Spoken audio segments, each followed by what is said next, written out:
जगदीशपुर प्रखंड के दावा ग्राम में नाबार्ड द्वारा कचरा प्रबंधन से खिलौना हैंडीक्राफ्ट निर्माण के लिए 15 दिवसीय प्रशिक्षण शिविर का हुआ शुभारंभ। बिहार के स्थापना दिवस के अवसर पर जगदीशपुर प्रखंड के दावा ग्राम में नाबार्ड प्रायोजित स्वयंसेवी संस्था जन विकास क्रांति के तत्वाधान में परिपक्व स्वयं सहायता समूह के सदस्यों को आजीविका उद्यमिता विकास कार्यक्रम के तहत कचरा प्रबंधन से खिलौना हैंडीक्राफ्ट निर्माण के लिए प्रशिक्षित करने के उद्देश्य से 15 दिवसीय निःशुल्क प्रशिक्षण की शुभारंभ नाबार्ड के जिला विकास प्रबंधक रंजीत कुमार सिन्हा और दक्षिण बिहार ग्रामीण बैंक के मुख्य प्रबंधक हरेंद्र पांडे द्वारा संयुक्त रूप से दीप प्रज्वलित कर किया गया।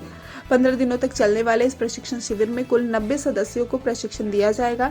कार्यक्रम को संबोधित करते हुए रंजीत कुमार सिन्हा ने कहा कि कचरा प्रबंधन को सस्टेनेबल विकास का महत्वपूर्ण अवयव माना जाता है। सस्टेनेबल विकास का तात्पर्य पर्यावरण विकास से है।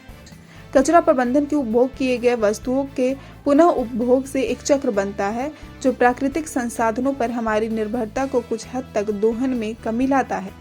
इसलिए इन दिनों सस्टेनेबल विकास की योजना बनाते समय कचरा प्रबंधन पर बहुत जोर दिया जाता है।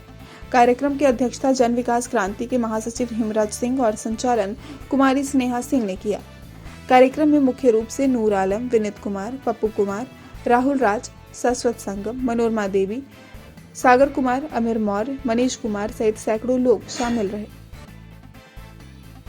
भोजपुर न्यूज के लिए जगदीशपुर से अभिषेक हर्षवर्धन की रिपोर्ट। इस खबर को अगर YouTube पर देख रहे हैं तो चैनल को सब्सक्राइब कर घंटी को दबाइए। Facebook पर देख रहे हैं तो पेज को फॉलो, लाइक और वीडियो को शेयर कीजिए। और भोजपुर जिले के तमाम खबरों को सबसे पहले अपने फोन पर पाने के लिए प्ले स्टोर से भोजपुर न्यूज ऐप को इंस्टॉल कीजिए।